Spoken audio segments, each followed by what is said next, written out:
안녕하세요 여러분. 스트레스 프리 라이프 보건학 박사 박정환입니다.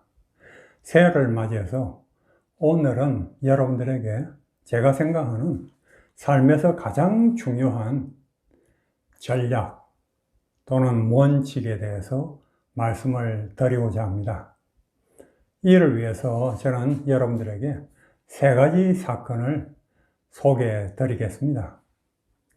첫째, 타이 깁슨이라고 하는 한 미국인 목사님의 설교를 들으면서 제가 들은 이야기입니다. 이 타이 목사님이 상점에 가다가 길거리에서 한 아가씨가 담배를 피우고 있는 것을 보았습니다. 그래서 그녀를 지나가면서 그녀를 힐끗 보고는 말을 했습니다. 헤이, 당신은 외모로 보니 흡연자보다 더 나은 잠재력을 가지고 있어요. 그리고는 계속 그러면서 어이, 큰일 났네. 그래서는 안 되는데 하는 생각을 했습니다. 그때 헤이 하는 소리가 뒤에서 들려왔습니다. 이런 큰일 났네 생각하면서 뒤를 돌아보았습니다. 그녀는 타이 목사님을 쳐다보면서 Thank you 하면서 손에 들고 있던 담배를 땅에 던져 밟아버리는 것이었습니다. 그것을 보면서 깜짝 놀랐답니다. 그것이 얼마나 오래 그녀에게 영향을 미칠지는 알지 못하지만 다른 사람에게 미리 그 사람의 미래 잠재력에 대한 기대를 표현하는 것이 얼마나 영향력이 있는지 새삼 깨달았다는 것입니다. 혹 이 이야기가 나오는 영감적인 영어 설교를 듣고 싶으신 분들은 제가 링크를 이 영상 디스크립션에 넣어 둘 테니까 한번 보시길 바랍니다.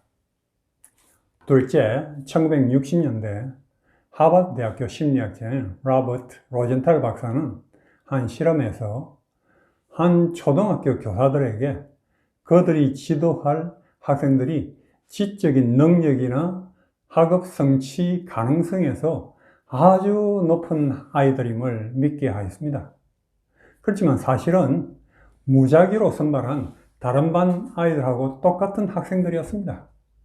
그런데 8개월 이후에 조사를 해보니까 놀랍게도 80%의 학생들이 다른 반 평균보다도 더 점수가 높게 나왔고, 그로 말미암아 학교 평균도 크게 높아졌습니다. 그리고 이 학생들의 IQ 점수까지도 크게 높아졌던 것입니다. 이는 학생들에 대한 교사들의 그 믿음, 기대와 격려가 크게 작용한 것으로서 피그말리온 효과라고 불립니다. 이 놀라운 연구 결과가 발표되면서 이 연구는 뉴욕 타임즈 표지 기사로 게재되는 등 여러 매스컴에 뜨면서 큰 반향을 일으켰습니다. 그리고 전문가들의 가혹한 비평들이 쏟아졌습니다. 연구 방법론에 대한 비평뿐만 아니라 어떤 교육 지도자는 이런 비평도 했습니다. 수천 명의 아이들이 잘 배우지 못한다면 아이들이 너무 많은 과밀 교실이나 부실한 교육 프로그램 또는 자료, 가난 등 환경의 영향 때문이 아니고 다만 선생님들이 아이들이 잘 배우는 것을 기대하지 않아서인가 하며 비꼬는 비판까지 이어졌고 논박이 오고 갔습니다. 그리고 연구가 발표된 10년 후인 1978년도에 로젠탈 박사팀은 피그말리온 영향에 대한 345개의 실험을 요약한 보고서를 발표했습니다. 그리고 이 현상이 사실인 것은 의심할 여지가 없다고 결론 지었습니다. 비평가들은 결국 조용해졌고 피그말리온 효과는 정설이 되었습니다. 지난 50년간 이 연구는 미국 교육계에 아주 큰 영향을 미쳤고 다른 분야들에까지 영향을 미쳐 왔던 것입니다. 세 번째, 한 번은 제가 한교에 건강 세미나를 하러 갔을 때 일입니다. 목사님은 추선으로 한 악영에 시달리는 주부와 상담을 하게 되었습니다. 이분은 여러 달 동안 아주 힘든 시간을 보내오고 있었습니다. 특별히 영원한 지옥불에 대한 두려움이 아주 컸습니다. 유튜브를 통해서 지옥에 대한 아주 생생한 목사님의 설교를 들은 이후에 지옥에 대한 두려움이 아주 크게 엄습해 왔다는 것입니다. 그래서 지옥에 대해서 알면서 울면서 회개를 하고 회개를 했습니다. 그렇지만 악한 생각이 계속 나는 것입니다. 다른 사람을 보면 죽으라 하는 저주의 생각, 목소리가 나서 아주 괴로웠다는 것입니다. 그리고 자신을 사랑하고 도와주는 그런 남편에 대해서도 자신이 칼로 찌르는 그런 상상을 하게 된다는 것입니다. 그리고 하나님과 예수님에 대해서까지 악한 생각이 들면서 자신이 용서받지 못할 사람이라는 생각이 들었다는 것입니다.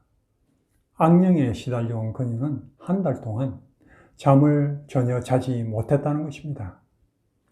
저는 그 이야기를 듣고는 그 문제에 대해서 물어보거나 이야기하지 않았습니다. 그 대신에 하나님이 그녀를 얼마나 사랑하시고 돌봐주시고 계시는지 이야기해 주었습니다. 하나님을 모르고 가진 오해이기에 하나님께서 모든 것을 이해하시고 또 사랑하시는 것을 이해해 주었습니다. 하나님을 알면 되며 그리고 사탄은 신경 쓰지 않아도 된다고 했습니다. 하나님의 그 크신 은혜, 크신 사랑, 돌보시는 은혜에 초점을 맞추도록 하였습니다.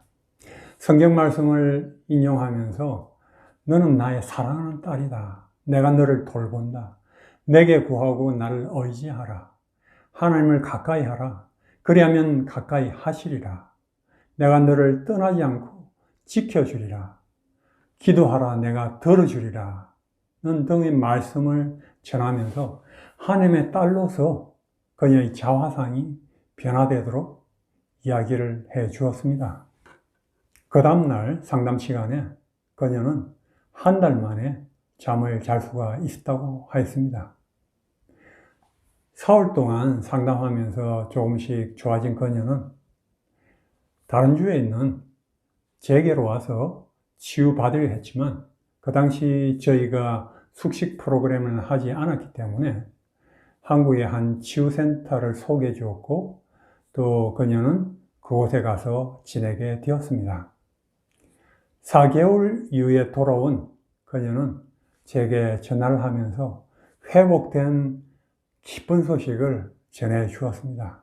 그 이후에 그녀가 아주 신실한 하나님의 딸로서 신앙생활을 잘 해나간다는 그러한 소식도 들었습니다. 여러분, 우리가 어둠을 없애려면 어둠과 싸워서는 안 됩니다. 그것은 그대로 두고 빛을 비추기만 하면 되는 것입니다. 이와 같이 여러분의 자녀의 문제 또는 배우자의 문제, 이웃의 문제, 어떤 못마땅한 점과 싸우고 씨름하지 마시기 바랍니다. 문제와 싸우지 말고 시련과 씨름하지 마십시오. 무엇이 나쁘다, 그렇게 하지 말라로는 사람이 변하지 않습니다. 그것은 문제를 더 강화시키고 그리고 관계만 더 악화시킬 뿐인 것입니다. 그 대신에 필요한 것은 긍정과 기대, 믿음과 사랑, 격려의 메시지인 것입니다.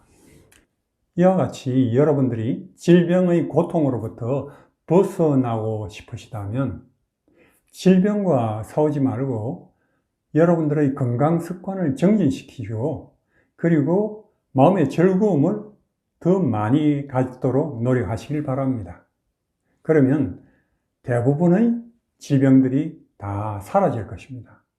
이것이 제 불치관절염이 기적적으로 치유된 전략입니다.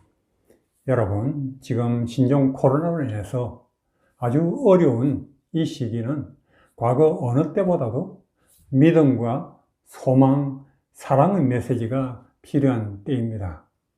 무언가를 바라고 그리고 그것이 이루어질 것이라는 간절한 기대, 기원은 그리고 그 표현은 현실을 변하게 만듭니다.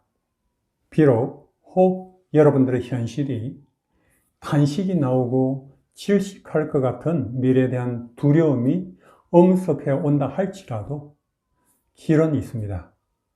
기도하고 하나님 안에서는 능치 못할 것이 없음을 믿고 상대의 최상의 잠재력과 가능성을 믿고 최고의 미래상을 말하고 격려해 주시길 바랍니다.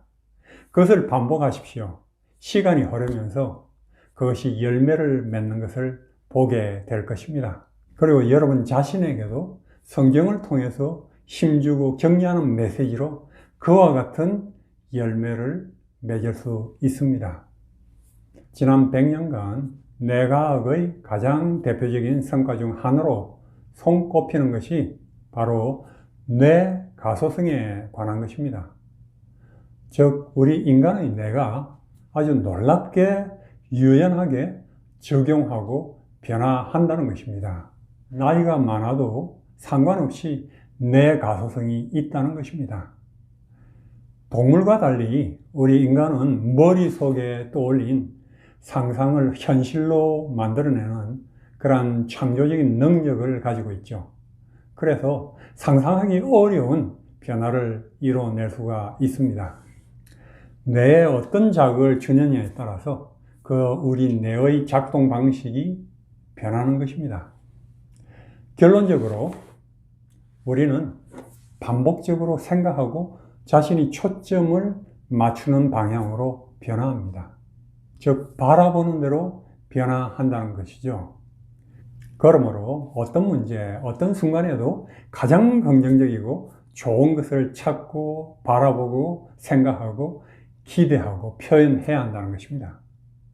그것이 우리가 시련을 잘 극복하고 가족과 이웃도 행복하게 만들어주고 생산적인 한 해를 살도록 이끌어 줄 것입니다. 그런 복된 한 해를 사시기를 바랍니다.